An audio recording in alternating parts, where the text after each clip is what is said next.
பொன்னேரி நகராட்சியில் வரவு செலவு கணக்குகளை நகரமன்ற தலைவர் காண்பிக்கவில்லை எனவும் திடக்கழிவு மேலாண்மை திட்டத்தில் ஊழல் நடப்பதாகவும் கூறி அதிமுக திமுக வார்டு கவுன்சிலர்கள் மாதாந்திர கூட்டத்திலிருந்து தர்ணா போராட்டத்தில் ஈடுபட்டு கூட்டத்தை புறக்கணித்து வெளிநடப்பு செய்தனர். திருவள்ளூர் மாவட்டம் பொன்னேரி நகராட்சியில் மொத்தம் 27 வார்டுகள் உள்ள நிலையில் மாதந்தோறும் வரவு செலவு கணக்குகள் வார்டுகளின் அடிப்படை பிரச்சினைகள் குறித்து மாதாந்திர கூட்டம் நடைபெறுவது வழக்கம். இந்நிலையில் இன்று மாதாந்திர கூட்டம் பொன்னேரி நகராட்சி தலைவர் பரிமளம் விஸ்வநாதன் தலைமையில் நடைபெற்றது.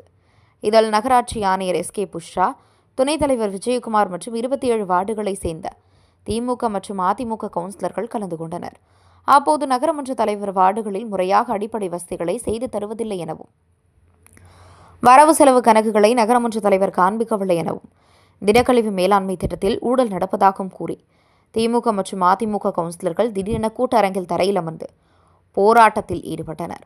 முறையாக கூட்டம் குறித்து தகவல் தெரிவிக்கவில்லை எனவும் தீர்மானத்தை தானே தயாரித்து கூட்டத்தில் வாசித்துவிட்டு கூட்டத்தை முடிப்பதாக கூறி திமுக மற்றும் அதிமுக கவுன்சிலர்கள் கூட்டத்தை புறக்கணித்து வெளிநடப்பு செய்தனர். இதனால் அங்கு பரபரப்பு ஏற்பட்டது. உடனுக்குடன் செய்திகளை தெரிந்து கொள்ள தமிழ்நாடு 24 நியூஸ் சேனலை சப்ஸ்கிரைப் செய்யுங்கள். லைக், ஷேர் பண்ணுங்க. நன்றி.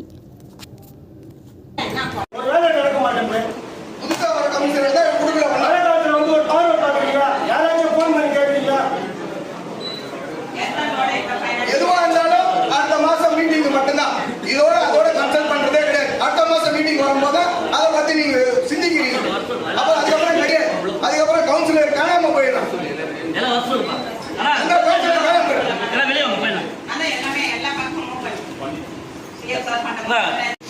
நீங்க மக்களா பார்த்து உங்களை கேள்வி கேட்கறது நீங்க இப்படிதான் மக்கள் சேர்ப்பு